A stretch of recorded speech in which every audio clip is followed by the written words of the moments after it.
Drowning in their darkness.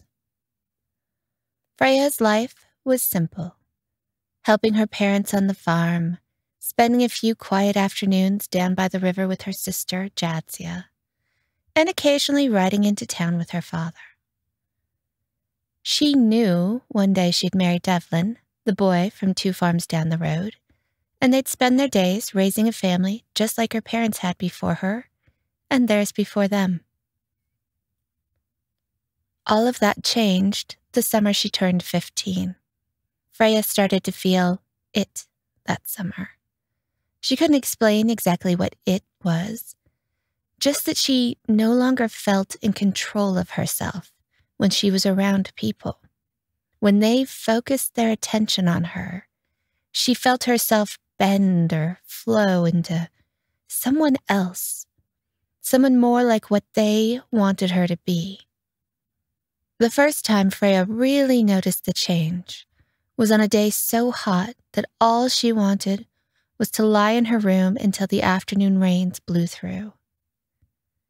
For whatever reason, Freya's mother had decided to make a blueberry pie that morning.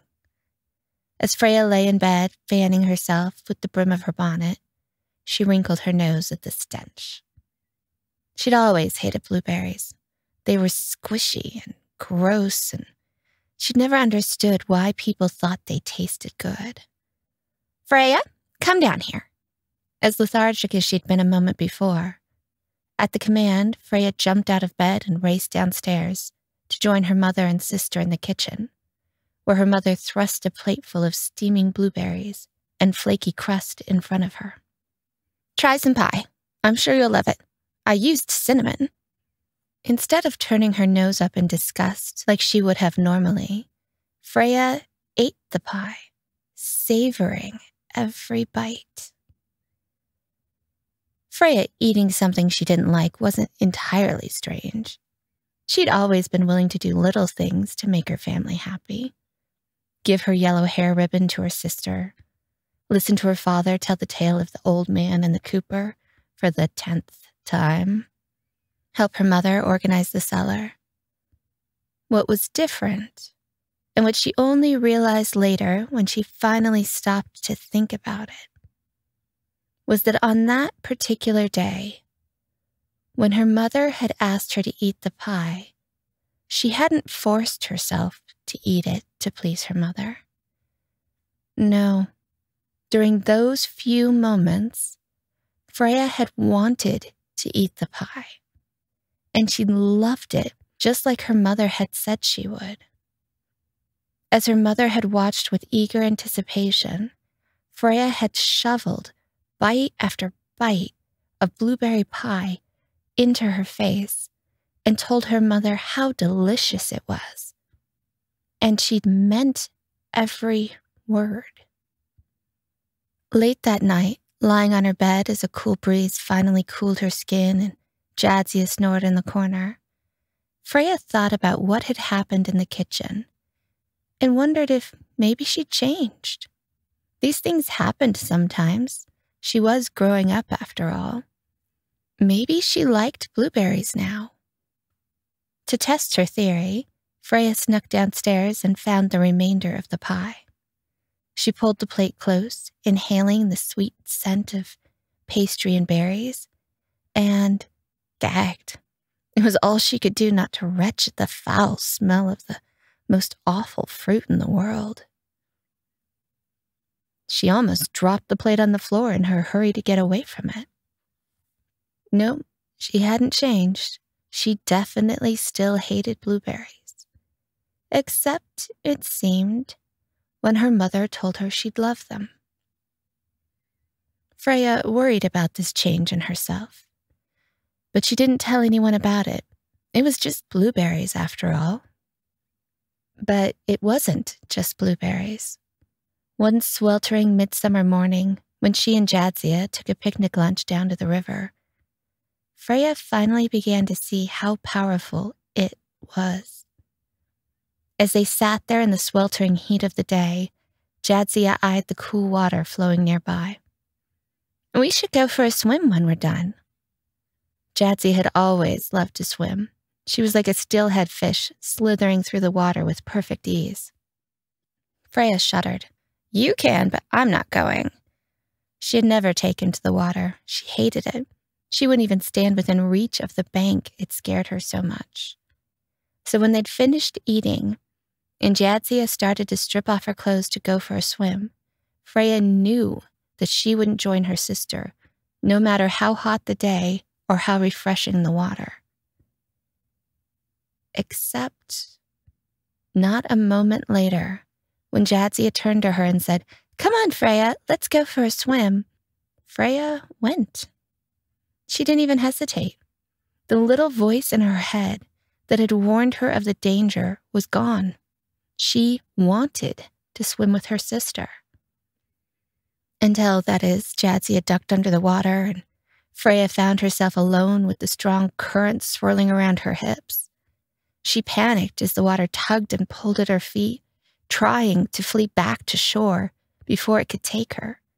But she slipped, the icy cold water dragging her under, filling her throat as she tried to scream, and it pulled her away from the shore. As the river threw her into rock after rock, Freya wondered what had made her do something so foolish. She knew better, so why had she gone into the river? She would have drowned that day if the hunter hadn't rescued her. He saw her bedraggled body in the water and barreled in to grab her with arms the size of tree trunks, withstanding the deadly flow of the water as if it were nothing. Freya was so grateful to him. He had saved her life, after all. But as he wrapped her half-naked body in a blanket, Freya felt pulled by his will.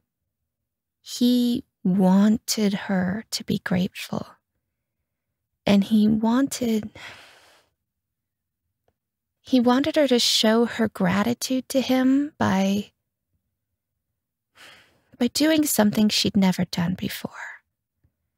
Something she'd always been told she should never do until she was married. But in that moment, just Freya and the hunter there alone in the woods, she didn't hesitate. It was what he wanted, so she gave it. There were no doubts, no worries, not in the moment. It was only later, when he left her alone by the fire to check his traps, that Freya regained herself. And then she finally knew that something was terribly, terribly wrong. She remembered what she had done with the hunter and how she had felt when she did those things. In the moment, with him looming above her, his hands grasping her hips and his breath heavy on her face, she had wanted it, enjoyed it even. It had been her choice. He hadn't forced her. But at the same time, it hadn't been her choice. Not really. Without the hunter's need to drive her, she would have never done any of it. Even now, even with the memory of the pleasure she'd felt in the moment, it wasn't what she wanted. Freya just wanted to go home. She resolved to ask the hunter for help when he returned. But she didn't, because he wanted her to stay. So she did, never once telling him how she missed her family, or how the things they did in the dark of the night weren't things she wanted. Because while he was there, she didn't miss them. She only wanted what he wanted, which was for her to stay and love him. So she did. Until one day the hunter once again left Freya alone, and it all came crashing down on her. How had she forgotten her friends and family so easily? They must think her dead, lost to them forever.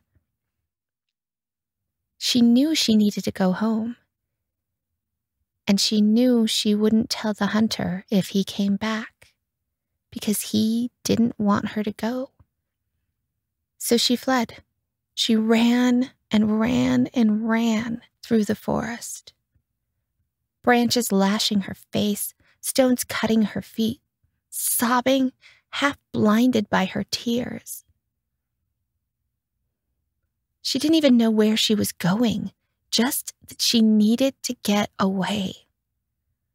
The hunter wasn't a cruel man. It wasn't his fault. But what she'd become in his presence, it wasn't who she wanted to be. Freya finally stumbled out of the forest as the sun cast one last angry swath of red across the sky, silhouetting a farmhouse in the distance. She started towards the dwelling, longing for a hot meal and company, but stopped herself there on the edge of the wood, the lure of comfort calling her forward. What if it wasn't just the hunter? What if what had happened with him could happen with anyone? And what if the person in that house wanted something from her too? She wouldn't find her way home. She'd be trapped, captive to their will. She might never get home if that happened. She couldn't risk it. Freya snuck into the hayloft of a nearby barn, wrapped herself in a scratchy horse blanket, and cried herself to sleep. What was she going to do? When Freya finally limped her way home the next day, her feet shredded to ribbons, her skin slashed where tree branches had cut her flesh, there was a large group of men in front of her home. Freya flinched as she saw them from the top of the hill. She couldn't go down there, couldn't let their wants and needs pull at her the way the hunters had. But it was too late. Freya! Her father ran towards her. She met him halfway, the power of his need to hold his little girl driving her steps. Oh, Freya, we thought you drowned. He squeezed her so tight she could barely breathe. We thought you were dead for sure. We looked and looked for you. What happened? Freya stared into her father's worried eyes, and she told him what he wanted to hear. The water swept me away. I finally washed ashore, and I've been trying to make my way back here ever since. Alone? Her mother asked, having finally joined them. Yes. Where did you sleep last night? Her mother watched her eyes narrowed in suspicion. In a barn. Why didn't you ask for help? Freya felt the tug of her mother's desire to hear the truth. But her father's need for his daughter to be safe and untouched was stronger. Freya snuggled into his embrace, anchoring herself to that desire for things to be simple and clean. I just wanted to get home, she replied. If I'd stopped at the farm, they might have kept me there. Enough questions, Lorelei. Come along, Freya. Let's get your wounds tended to. Freya's father led her through the crowd. The men's desires pulled and tugged at Freya like a river, threatening to drown her. But her father's presence was like a fortress, protecting her. That afternoon, Freya found herself alone in the bedroom she shared with her sister. Her limbs were wrapped in strips of linen, soaked in heal-all, and she'd been told not to walk unless absolutely necessary for at least a week. Freya lay on her bed, staring at the ceiling as she cried silently, the tears rolling down her cheeks and pooling in her ears. What was wrong with her? The things she'd done, going in the river, being with the hunter, that wasn't her. And yet, it was. Because she hadn't hesitated. She hadn't doubted for a moment. They'd asked, and she'd acted. She hated Jadzia for asking her to go for a swim. Jadzia knew how scared Freya was of the water. It was all Jadzia's fault. She resolved to confront her. But when Jadzia came in a few hours later and collapsed on her knees at the side of Freya's bed, taking Freya's hand and begging for forgiveness, Freya forgave her immediately. It was what Jadzia wanted, after all. The next day, Freya was watching the slow progression of the sun across the wall when her mother came to see her. Her mother's need to know the truth was so palpable that Freya almost blurted out the words the moment her mother entered the room. But just as Freya opened her mouth to tell her mother everything, her mother's reluctance to hear those words slammed into her like a wall. Her mother lowered herself to Jadzia's bed and watched Freya for a long time.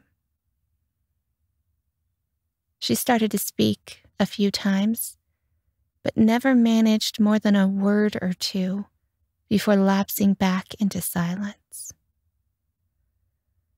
All Freya could do was wait, captive to her mother's conflicting desires. Finally, her mother left, never having said more than 1 or 2 words in all the time she'd sat there. Freya thought about calling her back and demanding to know what was happening, but she didn't. She longed for her mother's comfort, but what she'd felt from her mother had been as much fear and revulsion as love. Freya tried to escape into sleep, but that only brought nightmares. Terrible vision after terrible vision where she was powerless to exert her will. She jumped off a cliff with her arms spread wide in joy while her sister watched and laughed. Lay with nameless man after nameless man, lost in their need for her, unable to assert herself, to say no, the part of her that watched, knowing it wasn't what she wanted, but the part of her that acted, doing so freely. She awoke to the darkness of twilight and threw up. Her body crumpled in on itself in pain and horror. She didn't know what was happening to her. What she did know is that she didn't want to be what she was becoming. She stood. She had to act now, while she was alone and untethered by anyone else's needs. Freya crept her way down the back steps and into the kitchen. Her feet burned with fire at every step, but she ignored the pain. It was temporary, a necessary sacrifice to buy her freedom. She could hear the voices of her family in the front room, her father's deep rumble accompanied by the high-pitched laughter of her sister, and the murmur of her mother cautioning them to be quiet. Freya turned away from them and walked towards her mother's small workroom.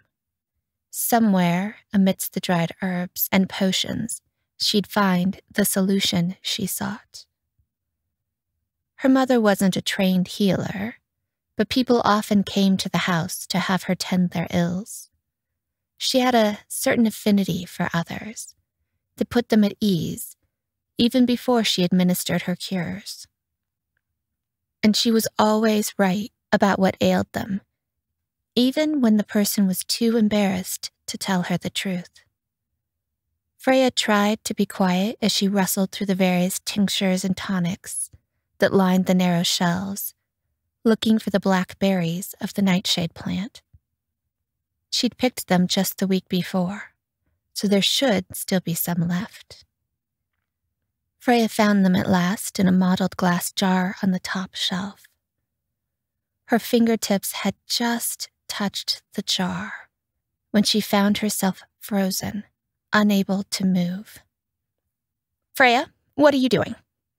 Her mother's usually sweet voice was harsh. "I came in here for the nightshade berries. I was going to eat them so I could die." As she turned to face her mother, Freya saw the trail of bloody footprints she'd left on the floor.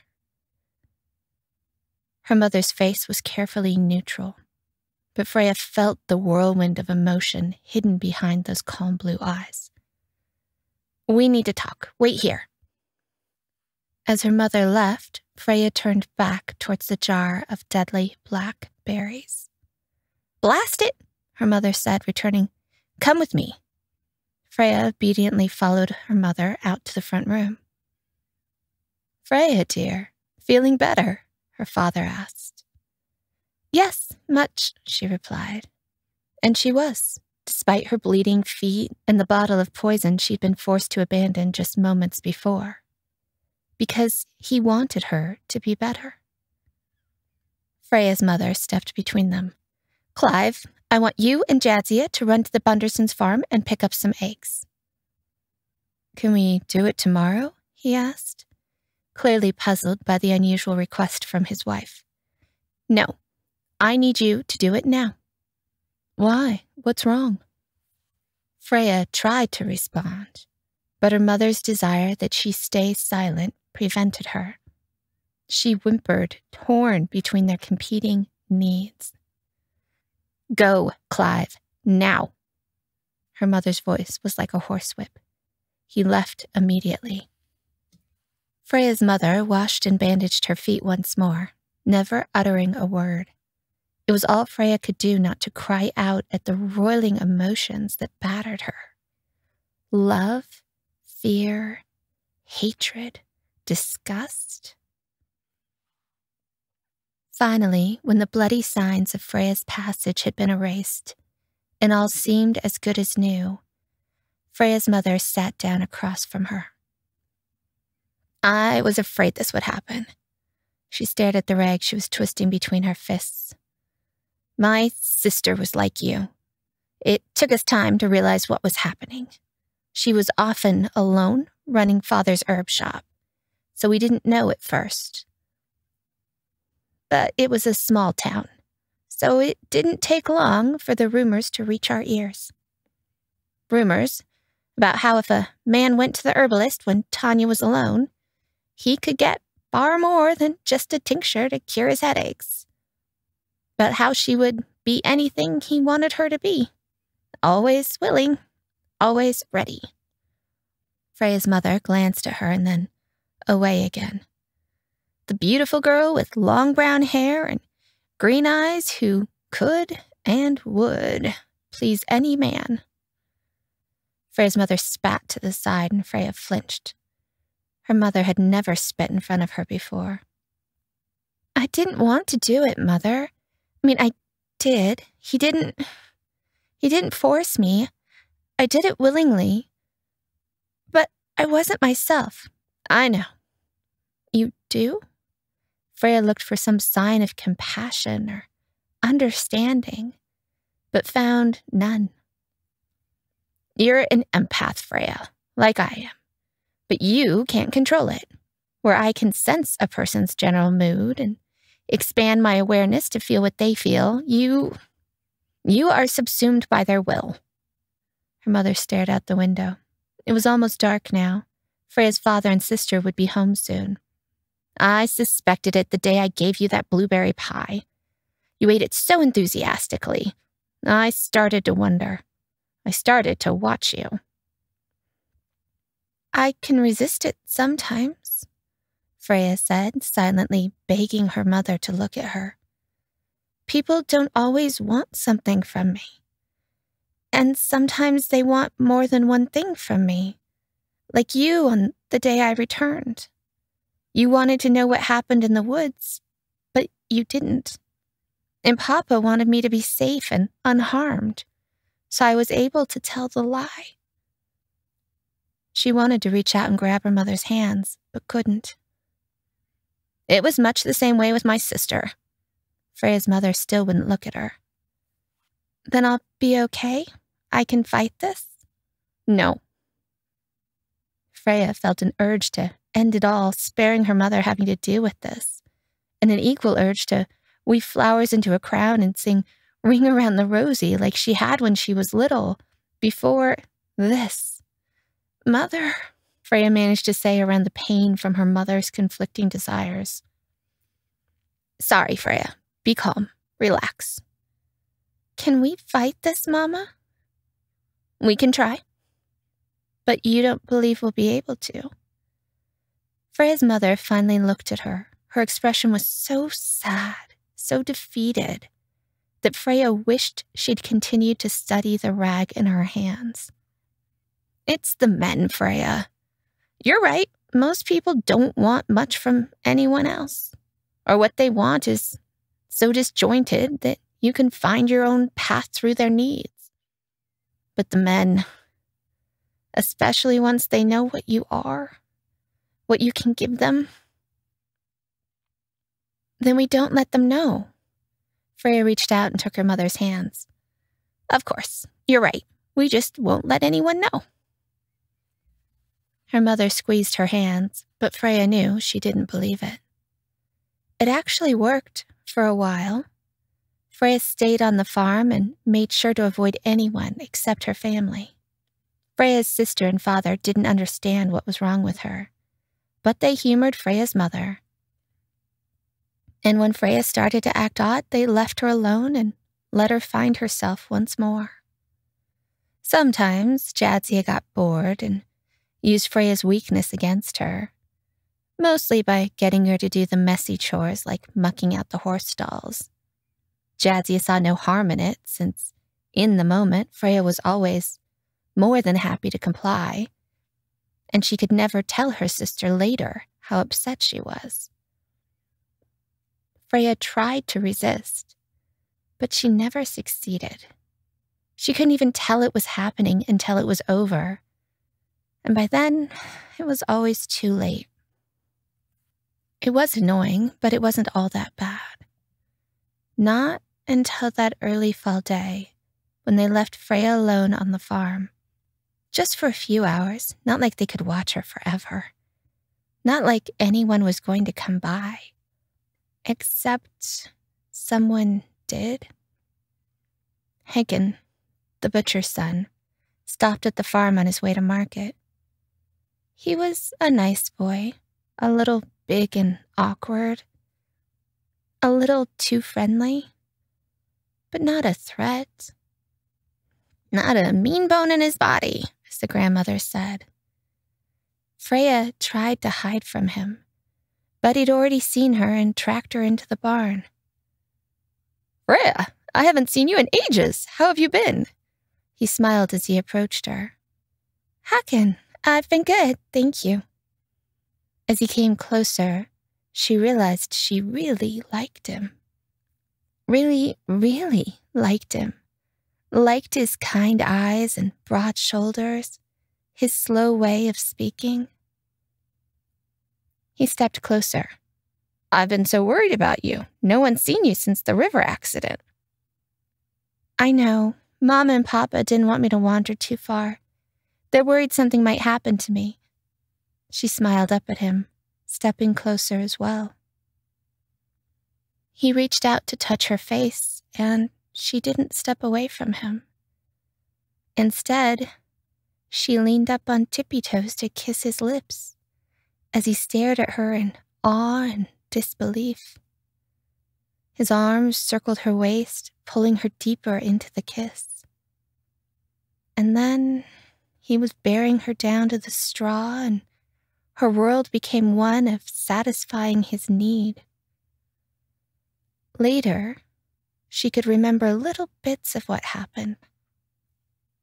His mouth on her body, hers on his, the dust that danced in the afternoon sun, the smell of horses and sweat as they came together in the heat of the afternoon. Hakon left her with a gentle kiss and a big smile. Freya ran to her room and buried herself under the covers, shaking. Her mother had been right. She'd lost herself in the needs of the first man who wanted her. It hadn't been bad. Hakon was nice, and he genuinely liked her. He'd been so grateful, so gentle. And she'd wanted him too in that moment. Her body had been freely given. But she had never wanted Hakon before, not like that. And she still didn't. She sobbed into her pillow, hoping she'd never see him again. He came back, of course. He didn't know. He thought she loved him. He thought she wanted him. And she did, when he was there. And then one day, Devlin came to see her. Devlin, the only boy she'd ever wanted. He was so angry, so upset. Tell me it isn't true, Freya. Tell me you haven't been with Hakon. Freya collapsed at his feet, hugged his legs, and swore that nothing had happened. Devlin was the only one for her, always had been, always would be. Devlin pulled her to her feet and clung to her. I'm sorry I ever doubted you, Freya, he said as she wept on his shoulder. It's okay, Devlin. I love you, only you. I always have. And she did love him, always had, always would. She'd wanted to tell Devlin the truth, but she couldn't because he didn't want to hear it. He loved Freya as he thought she was, pure, untouched, and his need for her to fit that image was so strong that she couldn't break free of it. She lived in dread of the day Hakon would return and she'd betray Devlin again. But Hakon never came back. Britt, his closest friend, came instead. And Britt's brother, Soren. They found her alone in the barn. Britt cornered her near the tack room. You lied, Freya. Why would you tell Devlin that you'd never been with Hakon? Hakon loved you. Do you know what Devlin did to him? Beat him within an inch of his life. That's what. Because of you. Why, Freya? Why would you do it? Freya told him. All of it, about the blueberry pie and the river and the hunter, about Hakon and Devlin, and even about why she was answering his question. Britt listened in disbelief, his mouth hanging open. Soren listened too. But he listened with a cruel smile on his lips, his eyes roving her body as she spoke. When she was done, he stepped closer. So you enjoyed it. You enjoyed being with Hakon and with the hunter. Yes, at the time. You'd enjoy being with anyone then. He took a step closer, reaching for her. Yes. Freya stepped into his grasp, her hands reaching for his clothes. He shoved her back against the wall. What if I didn't want you to enjoy it? What if I wanted you to scream and fight back? She glared at him. Then I'd fight you. Good. Soren's smile bloomed. Britt, guard the door. Freya and I are gonna have a little fun. Soren grabbed Freya's arms and shoved her into the tack room. She fought and screamed, but not so loud that anyone would actually hear her, and not so hard that she'd managed to free herself. Soren didn't want that. No, he wanted something else entirely. And Freya gave it to him. She couldn't do anything else. Soren left Freya crumpled in a heap, a handful of dull copper pennies strewn in the hay at her feet. "Thanks, whore. I'll be back." Freya lay there, her clothes shredded, feeling the aches throughout her body, remembering how Soren had grasped her flesh and whispered obscene things in her ear, how she'd wanted him to do those things. She'd even begged him for more. But that wasn't her. It wasn't. Was it? Soren came back. And he brought friends.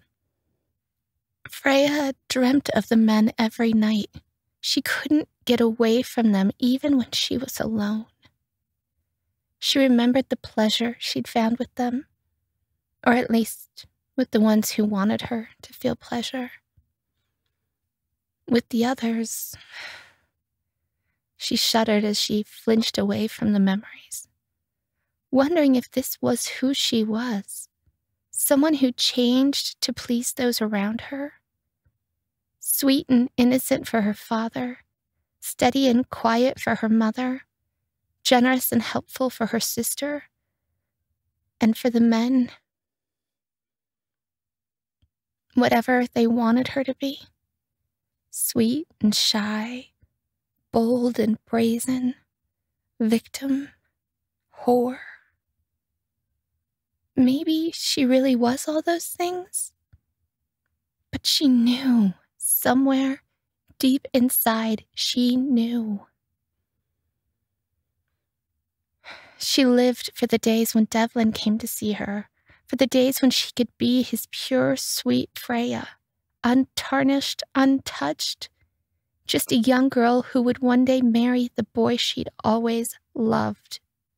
Some of the men Soren brought to her were older men with wives and babies at home, that took their pleasure and threw coins at her without looking back.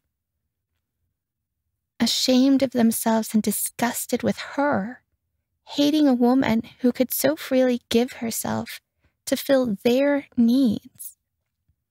She hated herself too, while they were there, and after